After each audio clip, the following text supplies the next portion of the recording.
प्रेम से बोलिए श्री सद्गुरु महाराज की जय। श्री सद्गुरु महाराज की जय। श्री सद्गुरु महाराज की जय। प्रातः स्मरणीय अनंत श्री भूषित परमाराध्य संत सद्गुरु महर्षि में परमहंस जी महाराज का प्रवचन। चमत्कार के फेर में नहीं पड़िए। धर्मानुरागिणी प्यारी जनता, संतों ने मनुष्य के कल्याण के वास्ते ईश्वर भक्ति का ही उपदेश दिया है। किसी अन्य काम से परम कल्याण नहीं होता। अन्य किसी दर्शन से या कर्म से न कभी परम कल्याण हुआ न होगा। ईश्वर भक्ति में ईश्वर स्वरूप का निर्णय जानो। इंद्रियों से जो जानते हो वह माया है। ईश्वर सबके साथ रहते ही हैं और ईश्वर को प्राप्त करने के लिए दो अवलंब भी सबके अंदर है। वह है अंतर ज्योति और अंतर्नाद। संसार में ज्योति नहीं तो कोई काम नहीं हो। ज्योति है गर्मी। गर्मी निकल जाए तो कोई जीवित नहीं रह सकता। एक बच्चा कोई जन्म लेता है, यदि वह बच्चा रोता नहीं है तो कहते हैं कि मुर्दा है।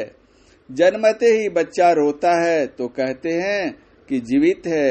जागृत में शब्द बोलते हो, सुषुप्ति में नहीं बोलते, गोया अचेत रहते हो।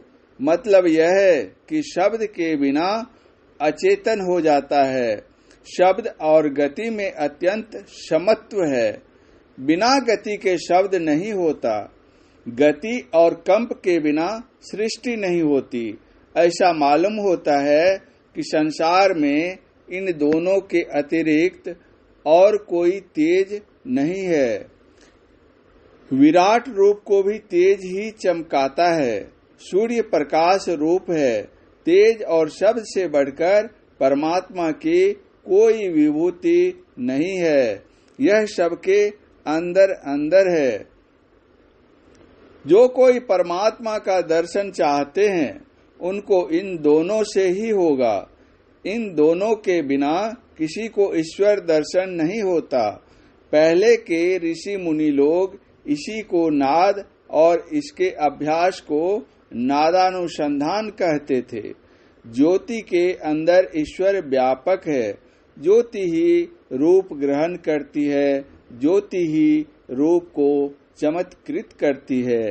कितना भी सुंदर रूप हो, ज्योति नहीं हो तो अंधकार में पड़ा रहेगा। संतों ने ईश्वर प्राप्ति के लिए अंतर ज्योति और अंतर्नाद ग्रहण करने कहा है। वेद, उपनिषद एवं संत वाणी किसी को भी पढ़ो, सब में यह बात है। पहले स्थूल मंत्र और स्थूल ध्यान के द्वारा मन का सिमटाव करो। बाद में पूर्ण सिमटाव के लिए एक बिंदुता प्राप्त करो। फिर नादानुसंधान करो। शब्द के अतिरिक्त और कोई भी धारा ऐसी नहीं है जो परमात्मा तक पहुंचावे। ज्योति नीचे की धारा है, लेकिन बिना ज्योति को पकड़े शब्द ग्रहण नहीं हो सकता। इसलिए ज्योति का ध्यान भी करो। इस तरह का पवित्र काम करने के लिए पंच पापों झूठ, चोरी, नशा, हिंसा और व्यभिचार को छोड़कर रहना होगा। इस तरह के शुद्ध मन और शुद्ध आचरण वाले का संसार में सुनाम विदित होता है और वे पूज्य हो जाते हैं। भागलपुर में एक साधु पहुंचा। उसने कहा, चमत्कार के बिना नमस्कार नहीं। मैंने पूछा, महाराज चमत्कार क्या? वे कुछ न बोले। मैंने कहा, चमत्कार सदाचार पालन है, सिद्धि से बढ़कर शुद्धाचरण है। रावण ने बहुत चमत्कार दिखाया, लेकिन उसका नाम दुष्टों के लिस्ट में है। तब के और अब के भी साधु सिद्धि वगैरह दिखाए हैं और नीचे भी गिरे हैं।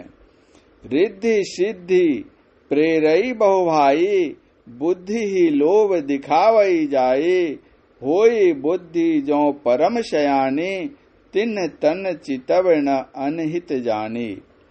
जिनका आचरण सुधरा हुआ नहीं है वह ईश्वर का भजन नहीं करता, संसार का भजन करता है।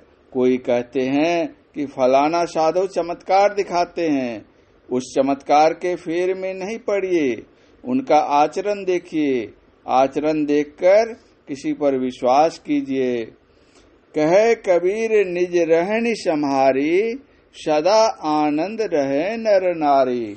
इसके बिना न संसार में कोई भला रह सकता है और न कोई मोक्ष के योग्य हो सकता है। इसको ठीक ठीक समझिए। परम पूज्य गुरुदेव का यह प्रवचन मुंगेर जिला अंतर्गत श्री संतमत सत्संग मंदिर घोरघट में दिनांक 25/4/1964 ईस्वी को अपराह्नकालीन सत्संग में हुआ था। श्री सद्गुरु महाराज की जय।